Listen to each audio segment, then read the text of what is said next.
What's going on, guys? Welcome back to the channel. Today we're going to be checking out a video from GlobeSync, a ride on Britain's fastest train, the Southeastern Javelin. Now, I wanted to check this out specifically because a lot of people in the comments have been asking us to check out British trains.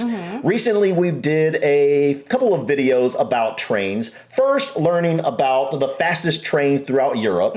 Seeing a compilation of the fastest trains throughout Europe. And honestly, it was the first time we really ever got a good look at electric trains.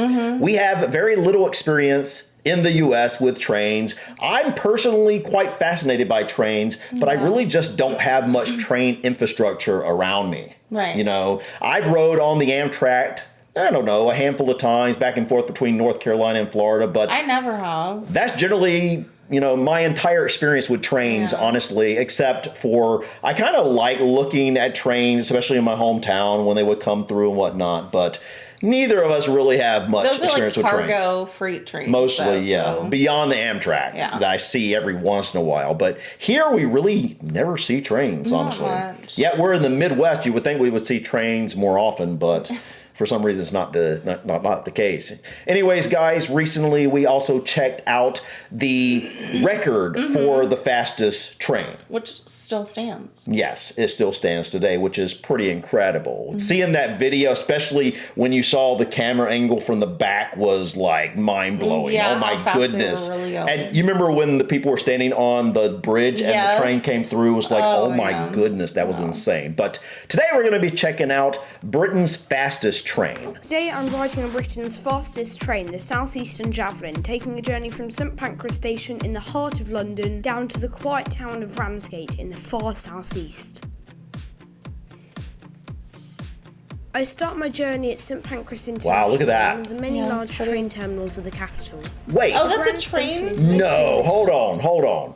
That's a train station? Wow. Kind of reminds me, like the only thing I can think of here in the US that looks similar would be like Grand Central Station, which I have been in that, but it's literally been a very long time. Well before I even met Lindsay. I mean, I haven't been into New York City since I was maybe late teens, maybe 20 years old at max. And I used to spend a lot of time up there when I was a kid, but it's been forever. I would be interested to know if this is typical for a train station in the UK. Yeah. Do they all look this regal, or is this rare? Let us know, because that's absolutely I would beautiful. never guess it was a train station. It looks like an apartment building or something. It's department store or something. Yeah, something like that. It's beautiful. I love it, though. I love when, you know, people decide to make grand buildings for purposes like train stations, for instance.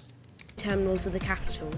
The Grand Station is most famous for the Eurostar that travels under the sea to France, Belgium and the Netherlands. I'm entering through the side entrance, which is right by the southeastern platforms.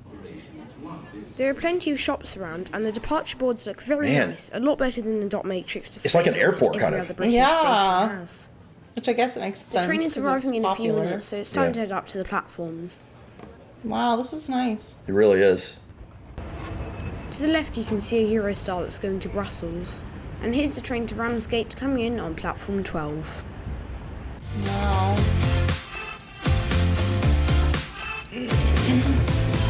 The Javelin. High speed. I like the name.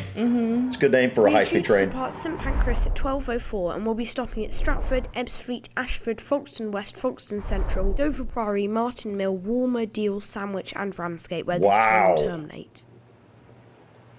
As everyone leaves from this train's previous journey, it's time to board for its next one. There is a large step up to the train, so people with reduced mobility will need assistance. Though that's the same on almost every other British train, sadly. I've taken seat 27 in carriage A as it has pretty good window alignment and is close to the doors. So when he's getting on here, does he have to already have his seat picked out, or do you just... it sounded like you have to predetermine what year. That's what I was thinking. This is a priority seat, but as there were only a maximum of 3 people in the carriage at one time, I didn't need to give the seat up. I'll do a seat review once we depart. What? Hopefully it's better than the 3 Great Western Railway train I took home on the same day. Oh, okay. Yeah, the one he's in right now looks much nicer. 12:04. Just a minute after leaving St Pancras, we are already in a tunnel that will go all the way to Stratford International. Time for a seat review. As far as aesthetics go, I think it looks pretty good. And there is a sturdy fold-down table with a cup holder, but a laptop can be a bit of a squeeze. Okay, I just want to say, look how smooth that seemed to be, guys. Is that just the camera itself smoothing this out, or is it literally that smooth when you're riding on one of these trains? I think it is that smooth. That's incredible. I remember in the comments on the high-speed train video we did, a lot of people said that you can't even feel the speed you're going when you're on it. Wow. Yeah. That's amazing. It really is cool. Wow. Okay. This sounds like a great way to travel. I was going to say, if I had access to this, I would for sure travel this way. Yeah, it's unfortunate that we have basically zero access. I mean, we could, if we travel a little ways, we could have some sort of access to the Amtrak, but it's just not high speed, as we learned. Yeah, it's definitely not high speed. I thought it was 40 miles per hour. Well, it's got a higher max speed, but like 43 or 45. No, I think it was higher than that. I think that was the average, if I'm not mistaken. But definitely nothing like this. Fold-down table with a cup holder, but a laptop can be a bit of a squeeze. There are 3 fold-down armrests per double seat. The padding is fairly good and ergonomic design as well, and the legroom is okay. Sadly, there is only one 3-pin socket per double seat, but at least there is one USB and one USB-C as well. Overall, a pretty decent seat. We have now arrived at Stratford International, not to be confused with the main Stratford station. This only gets service from Southeastern and the DLR. It was originally built for Eurostar to serve the station, but as the train operator had to cut costs, they didn't end up serving the station. Eurostar requires passport and security like a plane, so the station is mostly built way too big for what it needed to be. It would be great to see Stratford International get more use in the future, though that seems unlikely right now. Yeah, it looked dead. We haven't dead. even left London yet, so it's time to speed along to Ebbsfleet.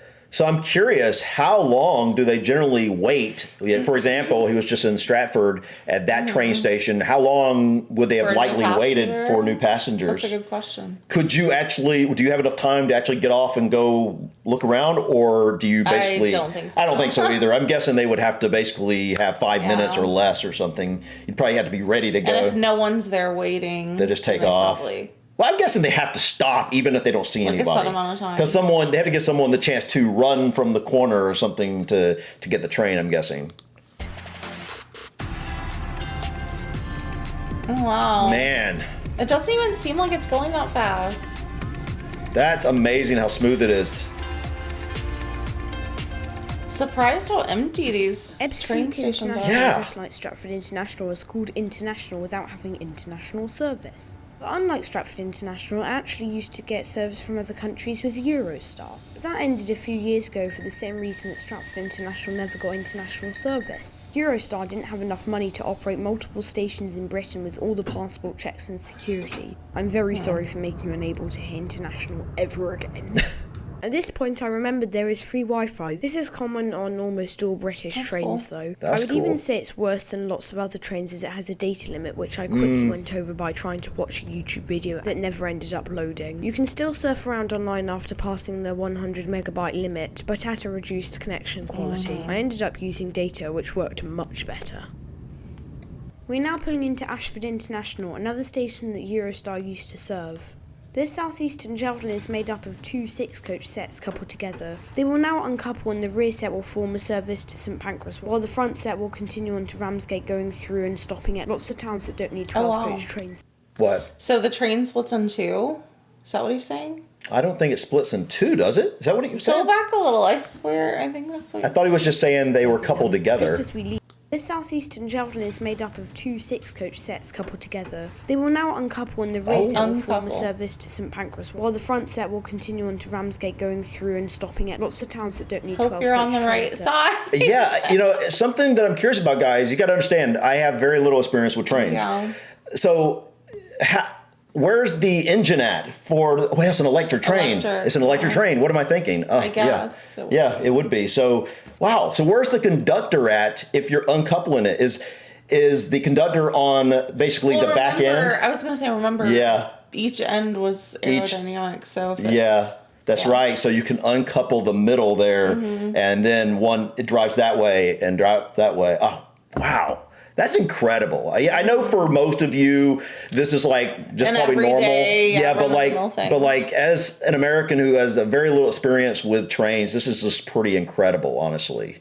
I just find this so amazing. Honestly. Okay, so obviously every train station isn't as nice as the Grand Central one that he was. Well, this one's outside, yeah. So I mean, it obviously isn't going to be as nice as that. And this Grand isn't probably station. like the ticket place. This is just. Yeah, I don't know. Where would you get tickets so here? Empty. That's what I was thinking. It's like, where are all the people at? I know you guys travel by train a lot, so like, it's interesting that every train station doesn't really seem to have too many people. Also, didn't he say 3 passenger maximum per?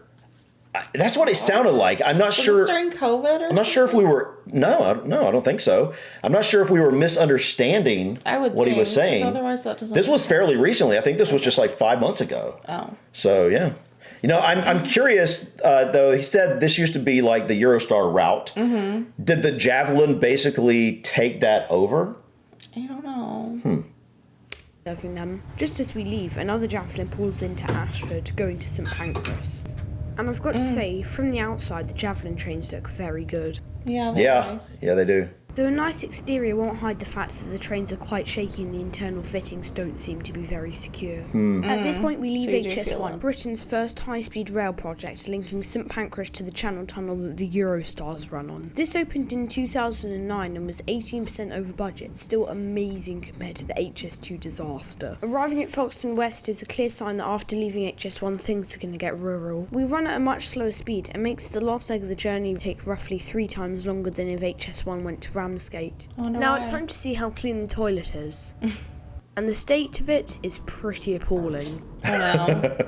As this is a very quiet train and it only took roughly 10 minutes to turn around at St Pancras, it's clear that the toilets weren't cleaned. Ew. Here's a montage of the last part of the journey. Folkestone, White Cliffs of Dover.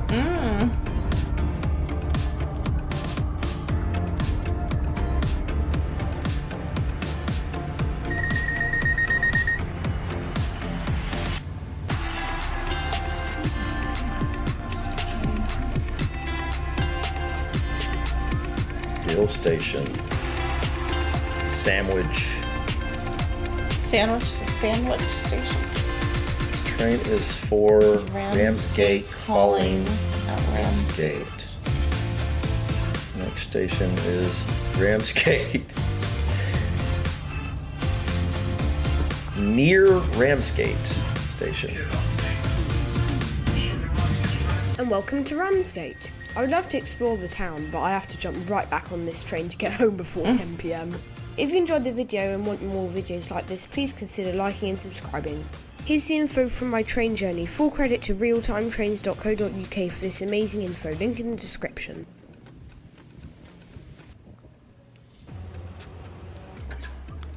Wow. What an awesome video. Mm-hmm. This is the first time. Yeah, he did. This is the first time I've seen sort of a little train trip like this. Mm-hmm. You know, this was incredible. It's really interesting, you know, because I have, like I said, I have no experience with trains, really, other than the Amtrak and... Or like a local little train that just goes around. Yeah, like nothing, like nothing like this. I've never been on an electric train in my life. Well, the SkyTrain. What SkyTrain? Is it BTS in Bangkok? Oh, I forgot about that. Yes, okay, I take that back.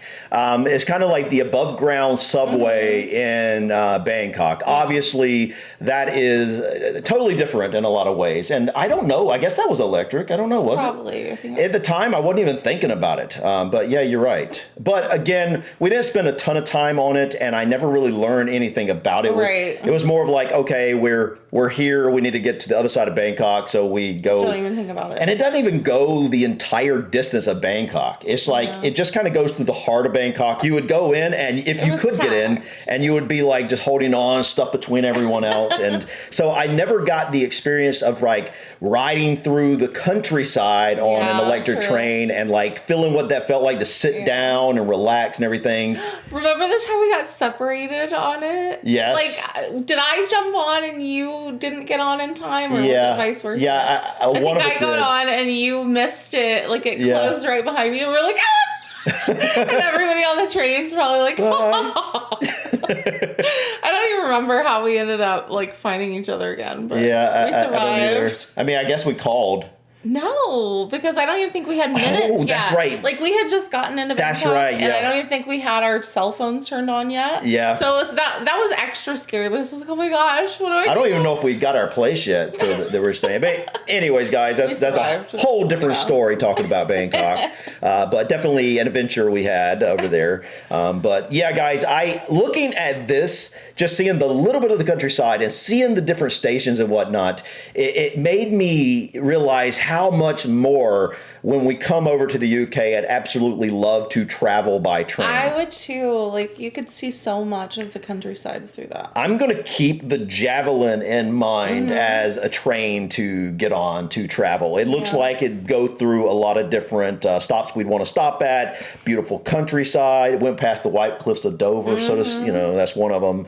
And also like that amazing train station he started in. Yeah, that was cool. That's something I would like to look into, guys. So let us know what we should look for, not just in trains. I'd also like to continue exploring trains, but also I'd love to learn about like the most beautiful train stations throughout the UK. I think that would be interesting. I've never really thought about that, Yeah, I haven't but either. that was the first time I've really got a look at the outside and a little bit of the inside of a really beautiful train station in the UK. Like you said, the only one I've seen ever similar would be the, what's it called in New York? Grand Central Station. And honestly, it's been so long since I saw it.